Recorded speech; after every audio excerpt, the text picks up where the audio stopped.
All right, welcome back. So today we are going to be talking about the topic of how to graph functions. In previous videos, we talked about how to write functions.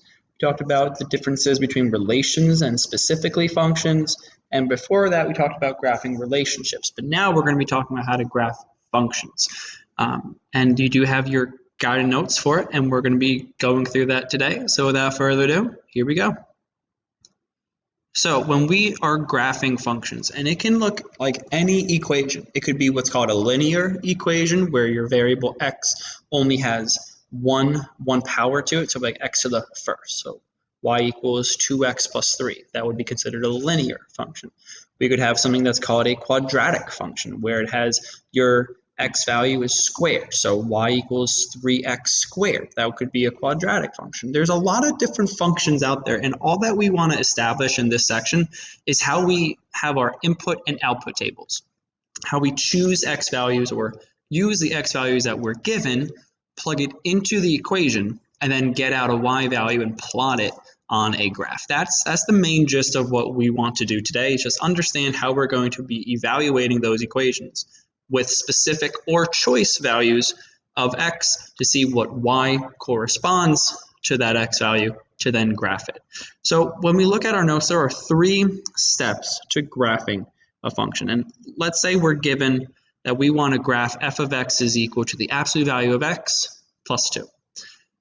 As we said before, f of x, or f parenthesis x, we say verbally f of x. That's the algebraic way, say f of x. That's the same thing as saying y. So we're going to change that around, and we're going to change it into y is equal to the absolute value of x, whatever that is, plus 2. So the first step that we're going to do is we are going to have to generate some points. So let me delete this box, that way we can talk about it. We're going to be generating points. So unless that domain, those x values, are given to you, you can pick any values of x that you want.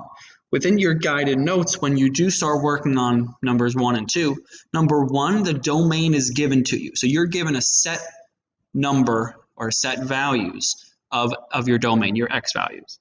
While number 2, you have the range to choose them. So you first need to generate some points. And then after you generate the points, you're going to plot them on a graph.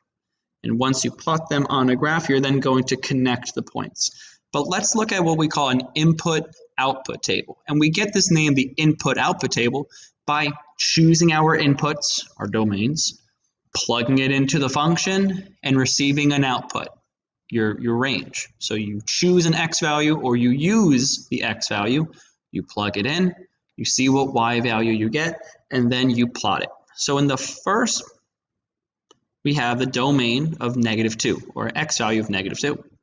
We substitute the value of -2 in, we simplify it down, and we get 4.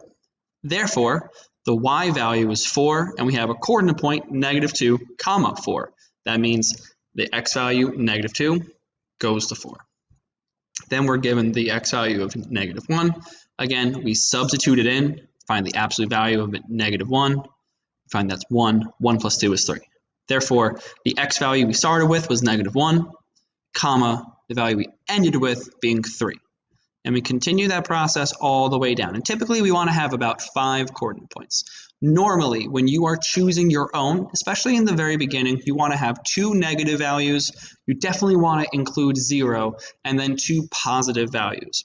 Sometimes you're going to have fractions in there, so we want to figure out which x values we want to choose to counter that fraction. So for example, if you have 1/2 x, well, you don't want to have an odd number, because if you choose x to be 3, we're finding half of 3, which is 1/2, so it makes it tougher for us to graph it. So when we start to choose our domain values, we want to be aware of what would be the easier values for us to choose, but we will talk about that later in class. And once you have all of these coordinate points, we're then going to plot them. We're going to connect them. Now, this is the graph of an absolute value function. Soon, we're only going to be seeing linear functions, which would be a one straight line. But for right now, we just want to get in the habit of choosing our domain values, our x values, or using the given x values substituting it in to your function, and then finding the ordered pair and plotting it on the graph. That is the main goal of this section, is to get comfortable evaluating those equations with the given domains, or by choosing domains. With this in mind, please work on problems 1 and 2 on the note sheet provided. Again, number 1 has the domain values given to you, or the x values given to you. Number 2, you are free to choose whichever ones you want to, but you might want to look at it and figure out what kind of numbers you're going to choose to make it easier for you to graph. Please work on those problems and resume when you are ready to move on. All right, if you're listening to my voice, that means you are ready to move on to the back of your guided notes. Well, the back of your guided notes is still continuing how we graph functions, but sometimes you can use the graph of a function, if it's already provided for you, to find points that are generated by the function. So, what do we mean by that? Let's say we're going to be using the graph of f of x equal to the negative x squared, or the opposite of x squared value, plus 4. And we're going to ask you, hey, find the value of this function, f of x, when x is equal to negative 3. Well, the way that we are going to do it is we're going to look at our graph. All right, well, our graph is pictured here. Step 1 is we're going to go from the x value up or down to where we're going to hit the graph of our function. This happens to be a quadratic, so it's going to be curved. And we are going to want to figure out, hey, where does the x value of negative 3 hit my graph? Well, it happens to hit it at the value of negative 5. Therefore, f of x is going to be equal to negative 5 when x is equal to negative 3. Now, we do have other ways to go about this as well that relate to the front of your guided notes. If you're given an equation, if you're given that function and they say, hey, evaluate this when x is equal to negative 3, what you can simply do is plug the value of negative 3 into your function and see what value you get out. And since we are dealing with functions, remember, functions are special.